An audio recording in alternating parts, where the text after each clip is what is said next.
우리가 믿음이 없을 때는 그냥 하루하루 사는 게 하루하루 사는 겁니다. 오늘도 걷는다마는 정처 없는 이 발길이 맞습니다. 그렇죠? 생각나십니까? 요즘도 가끔 마이크 잡으시는 분이 있는지 모르겠는데 어릴 때부터 참 신금을 울렸던 가요 중에 하나인 것 같습니다. 믿음이 들어오고 하나님을 믿고 나면은 오늘도 걷는다마는 정처 없는 이 발길이 아니라 다른 걸로 바뀌게 되면 어떻게 바뀌게 될까요? 오늘도 하루하루를 걸을 때마다 하나님의 영광을 알아가고 하나님을 알아가니 참 감사합니다. 달라진 거죠. 하나님 없는 세상, 믿지 않는 세상과 하나님을 믿는 세상에 살아갈 때 하나님이 살아계신 것과 그가 사랑하는 자녀에게 하루하루 복 주시는 걸 내가 믿기 때문에 그분의 눈동자 앞에, 그분의 임재 앞에 살아갑니다. 정처 없는 발길이 아닙니다. 근데 성경에서 분명히 가르쳐 주신 게 뭐냐면 인생은 하나님을 알기 위해서 태어났다는 것입니다. 그리고 하나님을 아는 것만큼 복을 누린다는 것입니다.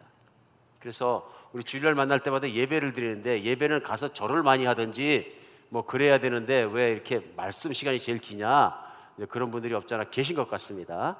하나님의 뜻은 하나님을 아는 것입니다. 왜냐하면 우리가 하나님을 아는 것만큼 믿고 하나님을 아는 것만큼 경배해드리고 하나님을 아는 것만큼 복을 누리는 삶을 살기 때문에 그렇습니다. 그래서 우리가 만나서 드리는 예배마다 하나님 말씀이 중심에 놓이고 많은 부분이 할애되는 이유가 그래서 그렇습니다. 우리 지난주에 말씀을 통해 하나님에 대해서 무엇을 알았을까요? 우리는 늘 복습과 예습이 좀 필요한 것 같아요. 지난주에 우리는 예수님께서 누가복음 15장을 통해서 비유로 들려주시는 그 말씀 속에서 아버지의 마음을 알게 된 것 같습니다. 그렇죠? 근데 아버지의 마음은 어땠던 것 같습니까? 아들 둘인데 하나는 탕자고 하나는 교만합니다. 참 아버지 입장에서 우리 생각해 볼 필요가 있습니다. 탕자는 아버지의 마음을 몰랐습니다. 왜 몰랐냐면 아버지를 사랑하지 않는 건 아닐 수도 있지만 그는 자기가 살아가야 되는 이유와 그것들을 찾는 것이 더 바빴습니다. 제 생각엔 탕자가 아무리 생각해도 자기 인생을 똑바로 살고 잘 살는 일은 나가서 즐기는 일입니다. 누가 뭐니 해도 인생은 노세 젊은 노세가 제일 좋은 거다. 뭐 짧은 인생 어차피 죽는데 즐기고 놀지 않으면 뭐 하겠느냐 하는 거죠. 그래서 불경스럽지만 탕자는 아버지에게 유산을 달라 그래서 또 아버지가 선하신 분이라 듬뿍 주시니까 유산을 한 보따리 들고 나가서 먼 곳에 가서 향락을 취하고 놀았습니다. 육신이 만족한다 그러면 해볼 짓을 다 해봤습니다. 돈 다 떨어졌고요. 마지막에 아버지를 기대하고 돌아왔다는 얘기입니다. 지난주에 나눈 그 탕자의 비유 중에서 장자를 중심으로 나눴는데요. 집안에 또 큰아들이 있습니다. 성실하고 말 잘 듣고 배신하지 않고 끝까지 자리를 지켰습니다. 그런데 문제가 뭐냐 하면 탕자 동생이 돌아와서 아버지가 잔치하는 것을 견디지 못했습니다. 그때 아버지에게 따집니다. You are wrong. 그때 아버지에게 항거합니다. 아버지를 떠났던 탕자나 아버지에게 덤벼드는 장자나 아버지께 불경스럽긴 똑같습니다. 아버지 입장에서 보겠습니다. 자식 둘인데 둘 다 속을색입니다. 하나는 튕겨져 나가서 반항하고요. 하나는 성실한 줄 알았는데 사실은 내면적으로는 자기의 욕구가 차지할 때는 아버지께 항거하고 있는 것을 볼 수 있습니다. 아버지만큼 괴로운 분은 없었을 것 같습니다. 어떻게 생각하십니까? 아버지는 힘드시다. 아버지는 아프시다. 아버지는 괴롭다. 우리 예수님께서는 그러한 비유들을 통해서 하늘에 계신 하나님께서 인간을 지어주셨는데 인간이 이런 이유로 반항하고 저런 이유로 튀어나가고 좀 성실한가 해서 이스라엘 백성을 자기 백성을 삼아주셨더니 그 이스라엘 백성도 하나님을 믿는다는 이유 하나만으로 하나님의 마음을 모르고 자기 마음대로 신앙생활을 하더라. 그래서 결국은 이스라엘 백성, 특별히 이스라엘 종교 지도자들이 하나님의 영광을 부치지 못하고 하나님을 깊이 알지 못하고 바로 알지 못하고 결국은 자기 자신을 믿는 자기 신앙 속에 갇혀버렸더라. 그래서 하나님을 안타깝고 힘들고 아프고 절망하고 화나게 해드리는 존재가 되었더라. 효자를 갖지 못하신 아버지의 모습입니다. 그래서 우리는 장자도 은혜로운 효자가 될 수 있습니다. 그것이 지난주의 말씀의 내용입니다. 그러기 위해서는 장자가 아버지의 마음을 깨달아야 돼. 아버지가 얘기합니다. 내 나갔다가 죽었던 아들이 하나 살아 돌아왔으니까 내가 기뻐하는 것이 왜 잘못됐느냐. 너도 네 동생이 돌아왔으므로 기뻐하고 잔치하는 게 옳다. 장자는 그러기에는 너무 비교의식이 강했습니다. 내가 평상시 열심히 할 때는 내 친구들하고 먹고 즐기라고 염소 한 마리도 안 내주니 탕자가 못된 놈이 들어오니까 송아지 잡습니까? 그거죠. 은혜가 없습니다. 그렇죠? 그런데 오늘 본문은 누가복음을 계속 나가는 건 아닌데요. 성경 안에서 장자 중에서 은혜 받은 장자가 나옵니다. 진짜 은혜 받은 장자가 나옵니다. 누구냐면 사도 바울입니다. 사도 바울이라는 사람은 진짜로 열심히 장자의 노릇을 하려고 열심을 다한 사람입니다. 아버지를 섬기기 위해서. 그래서 그런 율법주의에 들어가서 율법의 공부에 열심히 있었고 모든 게 열심히 있어서 그때 당시에 하나님 아들 예수 그리스도께서 이 땅에 오셔서 말씀을 전하시고 십자가에 죽기까지 예수님을 핍박하는 데 앞장섰던 사람입니다. 그리고 그리스도인들을 잡아다 죽이는데 맨 앞장에 섰습니다. 장자 중에 장자입니다. 율법에 대해서 열심히 있는 자요, 그런 자였습니다. 근데 기가 막힌 일이 뭐냐면은 정말로 자기중심적이고 그랬던 장자 중에서 가장 고든 장자였었는데요. 그가 예수님을 만나고 은혜를 입습니다. 그때 그 깨달음을 갖습니다. 십자가가 무엇인지, 왜 십자가에 하나님의 아들이 죽을 수밖에 없는지, 자기의 문제가 무엇인지, 자기가 어떻게 하나님께 충성을 다하고 있다고 생각했는데 어떻게 하나님께 나쁜 짓을 하고 다녔는지를 깨닫게 됩니다. 그런 그가 엎어져 가지고 하나님에 대해서 깊숙이 알게 되고 하나님 아버지의 마음을 알게 됩니다. 마음을 알게 됩니다. 그도 세리를 미워하고 누구를 미워하고 창녀를 미워하고 범죄자들을 미워하고 정말 미워하는 사람이었는데 자기가 가장 큰 범죄자여 하나님 앞에 가장 하나님을 아프게 해드린 자라는 것을 절실히 깨닫습니다. 자기는 교만한 자요, 교만한 자의 괴수 중에서 앞대가리다 하는 것을 자기가 인정합니다. 그래서 그가 그걸 그렇게 깨닫게 된 이유가 하나님의 아드님이시면서 겸손하게 인간으로 오셔서 하나님과 인간 사이를 화목하게 해서 제물로 십자가에 죽는 길까지도 감당하신 예수 그리스도의 십자가의 죽으심과 흘리신 피와 그 부활이 무슨 뜻을 하는지를 깨닫게 됩니다. 자기도 잃어버린 자요, 죄인들도 잃어버린 자와 똑같이 죄인이고 똑같이 죄인 중에서 내가 죄인인데도 하나님은 그 아들을 통해 하나님의 아버지와 화평케 되는 길을 열으셨다. 그 놀라운 깨달음을 그가 받고 나서 하나님의 마음을 알게 됩니다. 정말 하나님의 마음을 몰라서 열심히 있을 때 하나님의 마음을 알지 못했던 사람, 감동도 없는 신앙생활을 했던 사람, 그 사람이 진짜 하나님을 만난 것입니다. 오늘도 우리에게 필요한 것은 뭐냐면요, 진짜 하나님을 만나는 것입니다. 그게 무슨 뜻이냐면 하나님이 어떤 분이신가는 성경에 있는 말씀을 통해 예수 그리스도의 십자가를 통해 성경의 계시를 통해 깨닫게 되고 믿게 되는 것입니다. 아, 창조자가 이런 분이시고 진짜 창조가 살아계시나 하는 것이 믿어지고 붙들어지면 인생이 달라진다는 것입니다. 그게 믿음이 하는 일이죠. 분명히 달라진다. 사도 바울은 완전히 달라졌습니다. 그 인생이 완전히 달라져서 이방인의 사도가 되었고요, 그가 모든 걸 붙잡고 특별히 복음을 전하는 자가 되었습니다. 그런데 로마서라는 책이 그렇게 중요하게 우리가 여깁니다마는 로마서에 보면은 그가 가보지 않았던 교회 로마에 있는 교인들에게 편지를 하면서 1장 시작하면서 편지를 쓴 이유를 얘기합니다. 그러면 내가 여러분에게 편지를 쓰니 내가 사랑의 빚진 자다 이렇게 얘기합니다. 근데 사실 로마 교인들은 사도 바울에게 무슨 헌금을 많이 보낸 것도 없고 그렇거든요. 만나자마자 편지 보냈는데 내가 사랑의 빚진 자이기 때문에 여러분에게 편지를 쓴다 하면서 무슨 빚이냐 하면요, 내가 하나님께 은혜의 빚을 졌다 이렇게 얘기합니다. 그 얘기 뭐냐면 내가 하나님께 내가 한 과거의 행위로 봐서는 사랑받을 자격도 선대받을 자격도 없는 하나님이 나를 저주하셔도 할 말이 없는 자였는데 나는 하나님의 마음을 모르는 자였다. 그런데 그 놀라우신 하나님의 은혜가 예수 그리스도를 핍박하고 예수를 따라서 핍박했는데 그 예수님이 나를 용서하시고 찾아오셔서 나를 사랑해 주셨다. 그리고 깨닫지 못했던 나에게 하나님의 마음이 어떠한 것인가, 어떤 하나님이신지를 알게 해주셔서 더 깊이 믿게 해주셨다. 근데 내가 받은 은혜가 내 자격이 있어 받은 게 아니라 하나님이 착하시고 거룩하시고 은혜로우시기 때문에 주신 것이라. 나는 하나님에게 어마어마한 빚을 졌다. 내가 의로운 게 하나도 없이 이제 사랑의 빚을 졌는데 돌이켜 생각하니 나만을 위해서 이런 은혜를 주신 게 아니고 이 땅에 있는 많은 하나님을, 그런 하나님을 알아야 되는 사람에게 전하게 하시기 위해서 목적을 가지고 나에게 주셨다. 그러므로 이 땅 가운데 하나님의 복음을 깊이 알지 못하는 모든 사람들에게는 내가 다 빚진 자다. 그 평생 그 빚진 자의 마음을 가지고 살았다는 것입니다. 로마의 교회가 세워졌다니까 그 교회에 하나님께서 나에게 깨닫게 하신 하나님 예수 그리스도의 십자가 그리고 부활 그 능력 그 복음을 여러분에게도 전해야 되는 이유가 나는 그 사랑의 빛을 전해야 한다. 그래서 전했다는 것입니다. 그러니까 내용은 무엇이냐면 바리새인일 때 율법에 속해 있을 때 그가 깨닫지 못했던 예수 그리스도를 통해서 알아낸 하나님입니다. 그는 그래서 십자가를 말하고요. 예수 그리스도는 십자가에 왜 죽으셨는지 왜 돌아가신 것이 우리에겐 큰 은혜가 되고 덕이 되는지 그리고 부활은 무엇인지를 전하게 됩니다. 복음이라고 우리는 얘기합니다. 그러니까 로마서는 복음 그 자체입니다. 왜냐하면 그것을 깨닫고 그것을 믿음으로 말미암아 사도 바울이 변했기 때문입니다. 어떻게 해요? 장자로부터 아버지를 사랑하는 사람으로 변했습니다.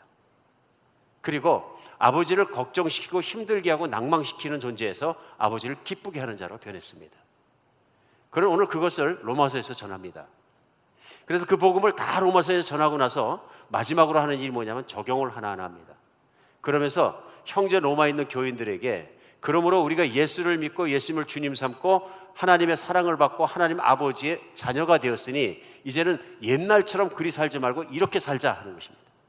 그래서 오늘 본문인 로마서 13장은 대표적으로 하나님의 은혜를 잊고 그랬으면 우리가 이렇게 살자는 적용입니다. 회개한 장자는 어떻게 살자고 하는지 오늘 본문 말씀은 우리에게 전달해 주면서 오늘 하나님을 믿고 예수 그리스도를 믿는 그리스도인이 최소한 이거는 지키고 살아야 된다, 알고 살아야 된다, 믿고 살아야 된다는 내용이 짧지만 3절밖에 안 되면 나와 있습니다. 그래서 오늘은 복음을 아는 자, 복음을 믿은 자, 예수 그리스도의 은혜를 알고 하나님 아버지의 마음을 알게 된 사람이 살아가는 삶의 실제 적용을 통해서 우리의 믿음을 한번 점검해 보는 시간이 되었으면 좋겠습니다. 짧기 때문에 쉬운 적용이고 짧은 적용이 되겠지만 그러나 그 적용에 하나님 말씀이기 때문에 임팩은 상당히 강할 줄 믿습니다. 제일 먼저 오늘 본문은 로마서 13장 8절에서 피차 사랑의 빛 외에는 아무에게든지 아무 빛도 지지 말라. 남을 사랑하는 자는 율법을 다 이루었느니라 이렇게 얘기합니다. 사도 바울이 옛날에는 율법을 이루기 위해서 뼈를 깎는 고통 속에서도 노력했던 사람입니다.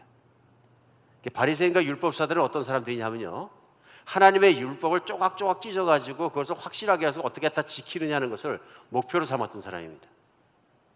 그런데 사도 바울이 깨닫게 된 것은 뭐냐면 예수님을 믿기만 해도 율법의 요구가 다 이루어졌다는 것을 깨달았다는 것이 로마서의 메시지입니다. 차이가 있습니다. 예전에는 안식일에는 다른 거 하지 말라 그러니까 내가 걸어도 안 되려고 그랬는데, 그래서 의로운 걸 내가 다 지켜서 이루려고 그랬는데, 그래서 그렇게 안 하는 사람들을 보면 사랑할 존재 자체가 아니라 증오의 대상이고 미움의 대상이고 경멸의 대상이었다. 그렇죠? 그랬는데 예수님을 만나고 나니까 그게 아니고 내가 아무리 몸부림쳐도 이룰 수 없는 그것을 예수님은 아버지의 말씀에 온전히 순종하면서 이루셨는데 결국은 희생의 제물이 되셨다. 그런데 예수님을 믿는 사람마다 모든 율법을 다 이루었다고 하나님께서 인정해 주시는, 하나님이 인정하시는 의가 따로 있더라. 전국적으로 인간은 하나님이 주신 율법대로 살 수 없더라. 이걸 깨닫지 못했는데 이걸 깨달았다는 것입니다. 그 대표적인 것이 뭐냐면 자기 안에 있는 탐심을 컨트롤할 능력이 인간에게는 없다는 것입니다. 예전에는 10계명, 그러면 10계명을 1계명에서 10계명까지 다 지키면 끝났다, 의로워졌다 이렇게 생각했는데 그 10계명을 지키다 보면은 1계명에서 4계명까지는 하나님 외에 다른 우상을 두지 말고 섬기지도 말고 하나님만 섬기라 하는 것입니다. 그 다음에 5계명부터 10계명까지는 내 이웃을 내 몸같이 사랑하라 하는 내용입니다. 근데 그걸 조각조각 띄어가지고 하나님께서 이렇게 살라 말씀하십니다. 근데 오늘 9절에서 그걸 설명합니다. 뭐라고 설명하냐면 간음하지 마라, 살인하지 마라, 도둑질하지 마라, 탐내지 말라 하는 것과 그 외에 다른 계명이 있을지라도 하고 얘기합니다. 바리새인일 때는 10계명을 지키기 위해서 노력하면 됐어요. 도둑질 안 하고요, 살인 안 하고요, 그 다음에 간음 안 하면 된다 이렇게 써요. 내 이웃에 탐내지 말라 그러니까 지나가면서 이웃에 탐나고 좋은 거 있으면 안 쳐다보고 지나면 됐다 그런 것입니다. 근데 그가 깨달은 것이 뭐냐 하면 내 이웃을 내 자신과 같이 사랑하라 하신 그 말씀 가운데 다 들었다 그런 얘기입니다. 이게 짧지만 굉장히 중요한 말씀입니다. 무슨 얘기냐면 인간이 자기 노력으로 아무리 생각해도 탐심을 다룰 수 없다 그런 얘기입니다. 자기는 십계명을 이루면 의로워져서 하나님의 기쁨이 되는 존재가 된다고 생각했는데 사실은 십계명을 주신 이유가 그렇게 살 수 없다는 걸 깨닫게 해주셨다는 걸 깨달은 거예요. 왜 그것을 깨닫게 되었냐면요, 하지 말라 하지 말라 하지 말라 하는 것은 하나님의 율법을 주신 바닥에 있는 바름라이다. 이렇게 하면은 죄인이니라. 내 이웃의 여인과 간음하면 죄인이니라. 당연하죠. 왜 그렇습니까? 내 욕구를 채우기 위해, 내 열망을 채우기 위해서 나도 이웃 여인을 이쁘게 봤는데 이웃 여인도 나를 보는 눈매가 달라서 어느 날 눈짓해서 둘이 만나갖고 바람을 폈는데 그 남편이 알게 되어 그 집안이 뒤집어졌다. 요즘 많이 나오는 거죠. 삼각관계, 사각관계, 플라토닉 러브라고 막 자랑하면서 삼각관계를 만들어가는. 우리가 떠난 조국에서도 제가 듣기로는 요즘 결혼 생활 10년 이상 하면서 애인 안 둔 사람이 어디 있느냐 그러는데 남편 외에 얘기하고 아내 외에 얘기하는 거죠. 또 그걸 보통이고 정상으로 생각하는 사회에서 살아갈 때에 간음하지 말라는 어마어마한 죄입니다. 간음하면 피해자가 생긴다는 거예요. 가정이 깨어지고 배신당한 사람이 생기고 아픈 사람이 생기고 나는 사랑하기 때문에 순수하다가 아무리 부르짖어봤자 소용없다 그런 얘기. 하나님 보시기에 너는 죄인이다. 왜요? 그 이유가 뭡니까? 다른 사람을 아프게 하였기 때문에. 간단하죠? 예. 살인하지 마라. 나는 사람 죽인 적 없습니다. 근데 살인의 방법에 여러 가지가 있습니다. 말로 하는 인격 살인도 있고요. 그렇죠? 사람을 쓰러뜨리는 방법 참 많습니다.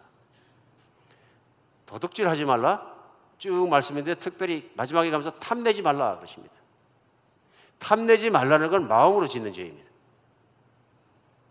인간이 살아가면서 누구 것을 부러워하지 않고 죽을 때까지 살 수 있을까요? 시기하지 않고요? 질투하지 않고요? 없습니다. 이게 안 되는 겁니다, 인간은. 그러니까 이게 무슨 얘기냐면 간음하지 마자, 살인하지 마라, 도둑질하지 마라, 탐내지 말라, 이것은 바름나인데 이렇게 하면 하나님 백성이 절대로 안 되는 죄인의 길이다 이런 얘기입니다.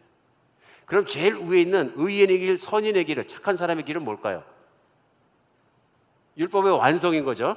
율법의 바닥을 지켰는데 다 했다고 율법주의자들은 생각을 했는데 그게 아니고 하나님의 마음 곧 율법을 주신 정신, 가장 위에 있는 걸 이해하지 못했다. 그것이 뭐냐 하면 내 자신과 같이 너도 내 이웃을 사랑하라 하는 것이에요. 왜 그럴까요? 왜 이게 이렇게 중요할까요? 하나님 나라 말씀 안에서는 저는 이렇게 생각합니다. 이게 하나님이 인간을 향한 바람입니다. 두 아들을 가진 지난주에 나왔던 누가복음의 아버지의 바람입니다. 그 바람은 뭐예요? 아버지가 선하시고 거룩하시고 인자하신 것처럼 자식도 그렇게 되기를 바랬습니다. 그래 가르치면서 너는 네 친구들하고 싸우지 마라. 네 친구 거 훔치지 말고 부러워도 하지 말고 네 친구를 항상 존대해주고 네 친구를 사랑하고 잘해라. 그런데 그 자식이 크면서 그래 나는 뭐 친구 때린 적 없고 난 친구 거 가서 슬쩍 훔친 적 없고 그러니까 나는 아버지하고 비슷해. 아니란 얘기입니다. 오늘 아버지가 원하시는 건 뭐냐면요, 착하게 살아라, 내 이웃을 내 자신같이 진짜로 사랑해라 하는 것입니다. 오늘 그래서 율법과 계명의 가장 중요한 것은 뭐냐면요, 인간이 자기 자신의 욕심을 떠나서 자기 자신이 아닌 다른 사람을 정말로 자기를 사랑하는 것처럼 사랑할 수 있게 되는 것을 참된 인간으로 보신 겁니다. 하나님이 보시는 인간은 인간다운 인간이 있고 인간답지 못한 인간이 있다. 그러니까 인간답지 못한 인간을 성경은 타락한 인간이라고 얘기했는데 타락한 인간의 가장 핵심적인 문제는 탐심이 있습니다. 선악과를 먹으면서 욕심이 들어왔고요. 그 탐심이 그 인생을 망가뜨릴 뿐만 아니라 하나님의 형상을 없어지게 했습니다.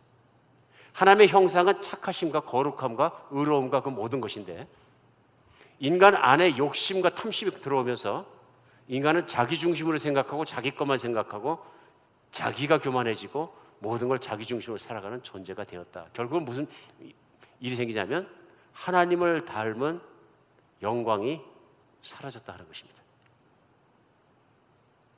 우리는 오늘날도 예수님을 안 믿는 분들도 어떤 사람이 열심히 해서 머리 많이 쓰고 능력 있고 운이 좋아서 부자가 되고 살아가고 떵떵거리고 살아간다, 뭐 그런가 보다 하지만 그 사람이 거룩하고 영광스럽다 그렇게 얘기하지는 않습니다. 그렇죠? 어떤 사람이 영광스럽냐 하면 부자가 그렇게 살고 잘 됐다 그러면 그렇게 많으니까 누리고 좋겠네. So what? 그 사람이 돈 쓰는 거 보니까 욕심쟁이네.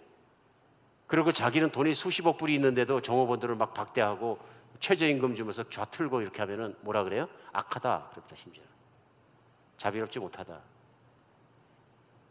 오늘 하나님께서는 이런 인간을 본질적으로 고치기 원하신 것이 뭐냐면 예수님 보내신 이유입니다. 예수님 보내신 이유입니다. 예수님께서 누가복음 15장에서 지난번에 말씀 나눈 대로 아버지의 비유와 두 아들의 비유를 드셨는데요, 하나님 아버지의 마음은 하나님의 자녀가 착해지기 원하시고 의로워지기 원하시고 거룩해지기 원하는 것입니다. 그래서 아버지가 그것을 보여주시는 겁니다. 베풀어주고 참고 용서하고 받아들여주고 품어주고, 그래서 그 자식이 아버지를 닮기를 원하시는 겁니다. 이게 예수의 메시지입니다. 오늘 사도 바울은 유대인으로 율법주의로 살았던 자기 자신의 모습에서 그것을 발견하게 된 것입니다. 그리고 예수님을 만난 이유는 그가 실제로 그렇게 삽니다. 다른 사람들을 섬기기 위해, 복음을 전하기 위해 다 살아갑니다. 모든 걸 다 쏟아놓고 살아갑니다. 그러면서 그도 세상을 살아가면서 그리스도인은 이렇게 살아라 하는 본이 되면서 오늘 복음 말씀을 가르치는 것입니다. 제일 먼저 뭘 얘기합니까? 오늘 13장 8절에서 제일 먼저 아무에게든지 무슨 아무 빚도 지지 마라. 제일 먼저 말씀하는 적용이 참 간단하지만 현실적인, 빚 지지 말라 그런 겁니다. 어떻습니까 여러분? 좋은 그리스도인이 되기 위해서는 빚 지지 말고 살라 그런 뜻입니다. 오늘 어떤 분들은 이걸 보면서, 어떤 설교자들은 생각하고 이게 무슨 실제로 세상에서 은행에 빚 지지 말란 얘기겠느냐, 영적인 얘기고 다 그런 얘기지, 영적인 얘기를 무엇을 어떻게 풀어내겠습니까? 이것은 사도 바울은 분명히 얘기합니다. 아무에게든 무슨 빚이든지 빚 지지 마라. 왜 그럴까요? 왜 그럴까요? 빚을 졌다는 것은 내가 탐심이 해결되지 않았고 내 욕심을 따라 살아가다가 빚의 종이 되었다는 대표적인 증거입니다. 내가 묶인 것이 있는 겁니다. 뭐에 묶였냐 하면은 돈에 묶인 겁니다. 욕망에 묶인 겁니다. 묶여 있으니까 꼼짝 못하는 것입니다. 오늘 그 얘기하는 것이군요. 사랑의 빚 외에는 아무것도 지지 마라. 그 얘기는 사랑의 빚은 묶지 않습니다. 그렇죠? 내 아버지가 나를 사랑해서 1,000만 원을 주셨어요. 10,000불을 주셨어요. 그러면 그 돈은 묶인 빚이 아닙니다. 그렇죠? 빚이 아닙니다. 아버지가 선물로 주신 거예요. 그러니까 선물하고 빚은 다른 것입니다. 빚은 꼭 갚아야 되는 것이고 안 갚으면 결과가 따르는 것이에요. 그런데 빚을 왜 집니까? 현실적인 이유가 있어요. 빚을 잘 지는 것도 능력이다 그런 거예요. 과거에는 먹고 살기 위해서 빚을 졌지만 오늘날은 빚을 짓는 게 뭐냐면요, 돈을 벌기 위해서 빚을 집니다. 기업이 뭡니까? 자본주를 모아서 자본을 만들고 자본 작은 걸 갖다가 신용을 만들고 신용을 통해서 많은 돈을 끌어들이고 그 돈을 굴리고 영업을 해서 최대 이익을 만들어내고 그로 말미암아서 투자한 사람들에게나 일하는 사람들에게 이익을 돌려주는 것을 기업의 목적으로 삼는 거죠. 그러다 보니까 잘 빌려서 잘 굴리는 게 능력입니다. 그래서 한국이나 미국이나 할 것 없이 많은 기업들이 어떻게 하면 돈 빌리는 것도 능력이고 굴리는 것도 능력이고, 그래서 심지어는 금융업은 어떻습니까? 내 돈도 아닌 다른 사람들 돈 받아가지고 그거 굴려가지고 이익을 남기고 돌려주고 또 이익. 그래서 우리는 뭐라면 스마트하다. 심지어는 롤 모델로 삼지 않습니까? 투자 잘하고 판단 잘하면 롤 모델로 삼습니다. 오늘 투자 잘하시는 분은 워렌 버핏이 그렇다는 것 같죠? 점심 한 끼 먹는데 이번에는 450만 불을 베팅해야 된다 그러는데 계산이죠. 그분과 점심 한 끼 먹으면 450만 불 투자하면 4,500만 원 불짜리 아이디어를 얻어낸다. 과거에도 그런 일이 있다. 그러니까 과감하게 450만 불로 1시간 동안 투척을 하는 거죠. 그런 세대에 살고 있습니다. 그게 능력이라고 추앙받는 시대에 살고 있습니다. 문제가 뭡니까? 빚은 모든 자유를 뺏어갑니다. 사업이 잘 될 때는 아무 문제가 없습니다. 사업이 힘들어질 때, 예상대로 되지 않을 때 그 빚은 올무가 돼서 거기에 관계 있는 모든 사람의 목을 조이기 시작합니다. 누군가 야망을 가지고 시작한 그것이 많은 사람을 아프게 합니다. 세상이 그렇습니다. 세상은 진실로 하나님 안에 평화를 누리고 온전하게 살아가는 것을 모릅니다. 그러다 보니까 세상에 있는 것을 이용하려 한다. 그게 어디서 시작하냐면 인간의 탐심으로부터 시작합니다. 나물 먹고 물 마시고 팔을 베고 노시니 대장부 살림살이 이만하면 족하도다. 오늘날에는 무능력한 사람의 대표적인 노래입니다. 그렇죠? 능력이 있으면 나물 먹고 물 마시고 누워있을 게 아니라 가서 누구를 붙잡고 돈을 돌리더라도 사업을 잘 만들고 부자를 만들어놔야 능력 있는 사람인데, 이거 정말 초라한 장부 모습이다. 오늘 하나님께서 보실 때는 인간의 탐심이, 욕심이 인간의 영광을 망가뜨리고 있다. 하나님께서 부여하신 영광. 근데 무엇이 망가뜨리고 있냐면요, 탐심을 제어하지 않으면 다른 사람을 사랑하고 도와줄 수 있는 능력이 없다는 것입니다. 없다는 것입니다. 내가 나누는 데 있어서는 엄청나게 인색해진다는 얘기입니다. 부자가 문제가 아니라 부자가 그 많은 돈을 가지고 이웃을 사랑하고 나눠줄 수 있는 능력이 내 안에 없다면 나는 탐심에 붙잡혀 있는 사람이에요. 돈을 얼마 가지고 있느냐가 문제가 아니라 내가 그 돈을 가지고 꽉 붙잡혀 있다면 그런 것입니다. 심지어는 내가 욕심과 탐심을 제어하지 못하니까 미래로부터 미리 땡겨놨습니다. 우리는 그걸 모르게지라고 합니다. 론이라고 합니다. 그래서 미국 사람들의 대표적인 삶을 어떻게 해외에 있는 사람들이 단적으로 표시하냐면, 다른 나라 비듣다 국채로 깔아놓은 도로를 달리면서 비드던 차를 타고 가고 30년 모기지를 산 빚으로 산 집에 들어가서 일시적으로 리스해온 가구 속에서 잠을 자고 이제도 빌려온 삶 속에서 빌려온 인생을 살아가면서 빌마다 매달 당한 페이먼을 갚느라고 정신없이 살아간다. 그게 미국이다. 소비가 미덕인 걸 강조하던 미국의 삶입니다. 미국은 우리가 아는 것처럼 자본주의 안에서 강조한 게 있습니다. 소비가 덕이다. 쓰지 않는 건 악이란 얘기입니다. 그 얘기 뭐냐면 소비가 재화를 창출한다는 논리죠. 사람들이 쓰다 보면 필요하니까 만들어야 되고, 만들다 보면 생산업이 발전하고 생산업과 유통업과 제조업이 다 같이 발전하면은 사회가 경제적으로 융성해지고 계속 갖다 집어넣을수록 좋아진다. 그런 걸 마구 쓰자. 그러니까 오늘날도 그렇죠. 불황이 닥치고 그러면 하는 일이 뭡니까? 돈을 막 퍼부어주는 겁니다. 그럼 어떻게 됩니까? 또 경제가 돌아가기 시작한다. 그런 얘기입니다. 근데 그 돈이 다 어디서 나옵니까? 없을 땐 꼬다라도 쓰라. 미국이 그러니까 대표적인 채무국가 아닙니까? 오늘 거창한 사회적인 얘기를 많이 하지 않겠습니다. 그러나 분명한 게 있습니다. 우리의 삶을 옥죄어 오는 것이 있습니다. 빚입니다. 내게 빚이 있기 때문에 못하는 것이 있습니다. 마음으로 소원으로는 좀 누굴 도와주고 선교도 하고 싶고 뭐도 하고 싶은데 내 코가 석자니까 못합니다. 매달 돌아가야 되는 일이 있고 해야 되는 일이 있습니다. 그거는 아마 사업하시는 분들도 많이 느끼는 것 같습니다. 사업이 커지면 커질수록 나의 기대감과 인생에 대해서 커지기 때문에 자꾸 투자하게 됩니다. 투자를 하면 할수록 잘 안 되는 것이 있기 때문에 그것을 메꾸기 위해서 또 벌어다가 또 다른 걸 시작하고 갖다 메꿉니다. 치고 돌아가고 이렇게 계속 돌리다 보면 나는 쉴 데가 없습니다. 그런데 중요한 것은 그 돈을 가지고 내가 착한 일이나 좋은 데 도와줄 수 있는 능력이 없습니다. 내가 얼마나 돈을 잘 쓰고 내가 잘 다루고 있느냐 하는 것은 내가 어떻게 돈을 내 가정과 내가 먹고 사는 것뿐만 아니라 이웃에게 내가 잘 쓰고 있는가 하는 그것을 보면 됩니다. 빚지지 않는 여러분과 제가 됐으면 좋겠습니다. 내가 크레딧 가진 것도 능력이 아니냐? 그게 빚입니다. 크레딧 카드 막 쓰고요. 욕망입니다. 이 세상에 제일 좋은 집은 어떤 집이에요? 페이오프 된 집이라고 제가 수도 없이 말씀드렸습니다. 집은 평안함을 줘야 되는 거예요.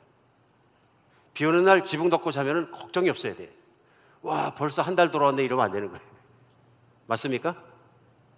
페이오프 된 모브럼 작은 것 하나가 빚이 많은 몇십만 불짜리 집보다 훨씬 더 편안한 집입니다. 차도 그렇습니다. 뭐가 제일 좋은 차입니까 그러면? 성경에는 안 나왔지만 간단합니다. 페이오프 된 차입니다. 이 차가 7년, 8년, 9년, 10년 사이에 잘 굴러가. 그럼 감사할 일이야. 실증 난다 그럴 일이 아니고요. 나를 편하게 해주고 있는 차입니다. 우리는 탐욕이 있기 때문에 과시하려고 합니다. 사람들의 눈총받고 사람들이 인기를 얻으려는 명예욕이거든요. 이생의 자랑입니다. 육신의 정욕, 안목의 정욕, 이생의 자랑이 있으면 탐욕이거든요. 욕심이라는 일 다루지 못하면 반드시 그걸 끌려 들어가는 것이 결과가 빚입니다. 결과가 빚입니다. 차 딜러 가서 차를 사려고 그러는데 이거 한 달에 페이면 100불만 더 쓰지 얼마나 쉬운 얘기입니까? 그 결과가 엄청난 차의 퀄리티의 차이를 가져오니까 자꾸 올라갑니다. 근데 묘한 것이 올라가면 내려오지 않습니다. 올라간 거 하면 내려오십시오. 얼마나 힘듭니까? 뼈를 깎는 것 같습니다. 근데 사실은 나한테 권리가 있는 게 아닌데도 뼈를 깎는 것 같습니다. 우리는 일상 중에 너무 쉽게 빠지는 함정이 거기에 빠져버립니다. 예수님을 만났기 때문에 이거 이길 수 있어야 됩니다. 이게 진정한 신앙이라는 거죠. 그러면 예수님을 만나면 왜 빚을 지지 않을 수 있는 겁니까? 예수님 말씀하셨어요. 먹을 것이 있고 입을 것이 있으면 족한 줄 알라. 세상이 만들어 놓은 것은 다 상대적인 빈곤감이지, 너희가 진짜 먹을 것이 있고 입을 것이만 있으면 만족할지 아는 것이 신앙이다 그러시는 거예요. 그러니까 일용할 양식만 말씀하시지 쌓는 거에 대해서 말씀하지 않은 것인 거예요. 아버지께서 너희에게 먹이신다 하는 거예요. 그러니까 어느 분들이 목사님 그럼 문자 그대로 받아들이십니까? 문자 그대로 말씀하신 겁니다. 문자 그대로. 왜? 절대 평안입니다. 절대 평안은 절대 믿음에서 옵니다. 하나님이 나를 먹이실 것이다. 어떤 선교사가 되고 싶은 청년이 있었습니다. 이 청년이 생각해 보니까 좋은 선교가 되기 위해서는 신학 공부를 해야 될 것 같아요. 그래서 젊은이가 신학교를 가야 되는데 돈이 한 푼도 없는데 신학대학원을 졸업하려고 보니까 4년 동안에 한 5만 불 정도 빚을 지게 생겼는 거예요. 계산 다 한 거죠. 그래서 보니까 학자금 융자 받아서 가면 되겠어요. 그래 학자금 융자 계획을 세우고 존경하는 선교사님이 있어서 상담을 했습니다. 이런 계획을 가지고 나는 선교사가 되고 싶습니다. 그 선교사님이 펄쩍 뛴 거예요. 빚을 가지고 선교지에 들어갈 생각하지 마십시오. 그리고 그 빚 5만 불을 누가 갚아줄 겁니까? 그리고 어느 선교사를 그 갚을 만한 돈의 능력이 없습니다. 누구도 후원하면서 당신 빚까지 갚아주진 않습니다. 빚지면 안 됩니다. 깜짝 놀란 거예요. 보통 사람들 다 그렇게 하거든요. 그래서 결단하고 하나님 빚 없이 제가 신학대학원을 졸업하게 해주세요. 들어갔어요. 4년간 고생을 많이 했는데 귀한 자산을 얻게 됐다. 그것이 뭐냐면 그때 공급하시는 하나님을, 살아계신 하나님을 따로 만났다. 하나님을 만났다. 뿐만 아니라 빚 안 지고 나와서 선교지 들어가게 되었다. 이게 신앙의 간증입니다. 이게 다른 거죠. 똑같이 학교 다니는 것 같고 똑같이 인생을 살아가는 것도 이것이 다른 것입니다. 그래서 하나님을 체험할 수 있는 기회를 내가 다 닦아놓고서는 다 잃어버리는 그런 인생을 살지 않나 조심해야 되는 것입니다. 오늘 빚지고 사는 것은 결국 우리가 모든 걸 다 잃어버리게 됩니다. 저는 2008년을 통해서 2008년에서 우리 한 11년까지 서프라임 모게지라는 그런 어떤 충격적인 사건을 겪으면서 많이 겪었습니다. 전 지금도 생생하게 기억이 납니다. 제가 아는 분 중에서 그 서프라임 모게지 사태를 겪으면서 스스로 목숨을 끊은 분도 계셔요. 누구라고 얘기할 수는 없습니다. 돌아가셨으니까. 큰 사업하시던 분입니다. 제가 만난 아틀란타 사람 중에서는 아마 가장 큰 사업을 하던 사람, 한국 분 중에 한 분인 것 같아요. 쇼핑몰이 5개가 가지고 계셨어요. 공장이, 생산업 하는 공장이 몇 개가 있으셨고요. 자매님이 엄청난 큰 손이셨어요. 개인적으로 저를 찾아와서 상담하시던 기억이 지금도 또렷합니다. 렌트비가 안 들어오고 리스가 안 들어오고 못이 안 들어오니까 어마어마한 부담들이 누르기 시작한 거예요. 목사님 매일 저녁에 사무실에서 퇴근할 때마다 밧줄 걸고 죽어가고 있는 내 모습을 봐요. 죽고 싶다는 얘기입니다. 결국 그 모게지, 서프라임 모게지 위기를 견디지 못하셨는데 선교 갔다 와 보니까 스스로 목숨을 끊으셨던데 안타까웠습니다. 저희 교회 정기적으로 출석하시던 교회는 아닌데 다른 교회 다니다가 답답하니까 저를 상담차 한 2번 찾아오신 것 같습니다. 안타까웠습니다. 차라리 선교를 안 갔더라면 한 생명을 살릴 수 있는데 바짝 잡아줄 걸. 진리가 안 들어가니까 그래서. 진리가 안 들어가니까. 여러분, 빛은 무서운 것입니다. 그래서 예수님께서 너희가 하나님과 돈을 겸하여 섬기지 못하느니라. 하나님의 말씀대로 살 수 없으면 그것이 하나님의 길을 막고 있는 적입니다. 제가 돈을 더럽게 여깁시다 하는 말씀을 하는 것이 아니라 돈도 하나님 것이지만 빛 아래 들어가기 시작하면 우리 빛의 종이 됩니다. 이웃을 사랑할 수 있는 능력이 없습니다. 사도 바울은 그래서 누구에게든지 어떤 빛인지 지지 말고 사랑의 빛 외에는 지지 말자. 그리고 반대로 뭐 하자? 이웃에게 베풀고 살자. 그래서 9절에 보면 간음하지 마자, 살인하지 마라, 도둑질하지 마라, 탐내지 말라 한 것과 그 외 다른 계명이 있을지라도 네 이웃을 내 자신같이 사랑하라 하신 그 말씀 가운데 다 들었느니라. 율법이 일어나고 예수님을 잘 믿는 건 뭐냐면요, 내가 이웃을 내 몸같이 사랑할 수 있으면 율법이 다 이뤘다. 내가 목장을 하면서, 목원을 하면서 이웃들 초대해서 뭐 집에서 먹는 것보다 더 잘 만들고 해서 대접하고 한 번 하는 것을 매주 할 수 있는 능력은 내가 진심으로 하나님을 사랑해야 재정으로부터 자유로워져야 생기는 것입니다. 한 달에 섬기는 돈이 얼마인데, 야 이게 얼마인데 이거 안 된다. 돈 계산하고 먼저 계산 막 하는 것은 내가 재정으로부터 또 자유롭지 못하기 때문에 그런 것입니다. 오늘 10절에 사랑은 이웃의 악을 행하지 아니하나니 그러므로 사랑은 율법의 완성이니라. 이웃사랑, 사랑은 율법의 완성이라고 끝없이. 십계명의 바름라인이라면 탑은 뭐냐면요, 사랑으로 이웃을 목숨 바쳐 사랑하는 것입니다. 그럴 때 무슨 일이 납니까? 하나님의 영광이 드러난다. 복음은 자기의 이기심과 탐심을 벗어난 진정한 그리스도인들이 세상의 한복판에서 이웃을 섬기고 사랑하고 그들을 섬겨낼 때에 세상 사람들이 박수칠 때 번지는 것입니다. 무조건 전도만 한다고 되는 건 아닌 것 같습니다. 우리 그리스도인의 삶이 세상의 한복판에서 세상 사람과 다를 때, 분명히 달라졌을 때, 그리고 그런 섬김으로 살아갈 때 세상을 사는 사람일지라도 그 사람이 믿음 가진 것을 부러워합니다. 교회가 이것을 하지 못할 때 교회는 세상에서 손가락질 받습니다. 제가 때때로 부담 있게 생각하는 것이 한 가지 있습니다. 그것이 뭐냐면, 뭐 잘못하신 것은 아닙니다. 교회를 사랑해서 그러시는 거지. 수없이 많은 분들이 말씀하셨어요. 목사님 왜 선교관을 안 짓고 친교실을 안 지어가지고 부흥이 되는 길을 막으십니까? 아무리 봐도 친교실 지으시고 액티비티하고 애들 학교하고 막 그러면 금방 부흥될 것 같은데 왜 그 부흥의 길을 안 가십니까? 모든 것이 구비되어 있는데 시스템과 시설과 프로그램과 돌리는 것이 그 따르지 못합니다. 이해합니다. 여러분 아시는 것처럼 저는 사업을 하던 사람입니다. 어떻게 하면 사람이 많이 오는지 그것쯤은 저도 이해할 수 있습니다. 사람들이 뭘 기대하는지. 오늘날 소비자도 그런 것처럼 많은 교인들도 나보다는 한 그레이드 더 높은 곳에 있는 것을 더 좋아합니다. 내 집보다는 더 번쩍번쩍하는 것, 내 집보다는 더 편안한 것, 내 집보다는 더 프레시해 보이는 것, 이런 거 좋아합니다. 내 자식도 그런 데 보내고 싶어 합니다. 압니다. 문제가 있습니다. 진정 교회의 영광을 보지 못합니다.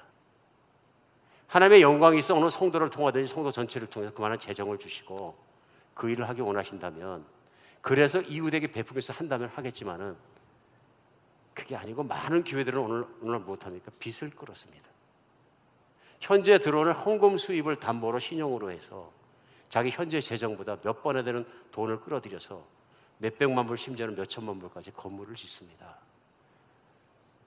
그런데 몇몇 교회들은 실제로 그렇게 하고 아주 좋은 스팟에, 좋은 장소에 좋은 하드웨어를 세우고 빚을 얻어서 세우니까 성도가 갑자기 몇백 명, 몇천 명이 늘어나서 북적북적하는 교회가 되고, 실제로 그래서 많은 헌금이 들어오고 페이를 하고 그래서 더 잘 돼가는 교회도 있다. 실증된 것이 아니냐, 이해합니다. 그것도 인정합니다. 근데 문제는 잘 돼갈수록 그럼에도 불구하고 빚이 많기 때문에 하나님의 뜻대로 선교하고 이웃을 위해 사랑하고 재정을 쓸 능력은 없습니다. 맞습니까?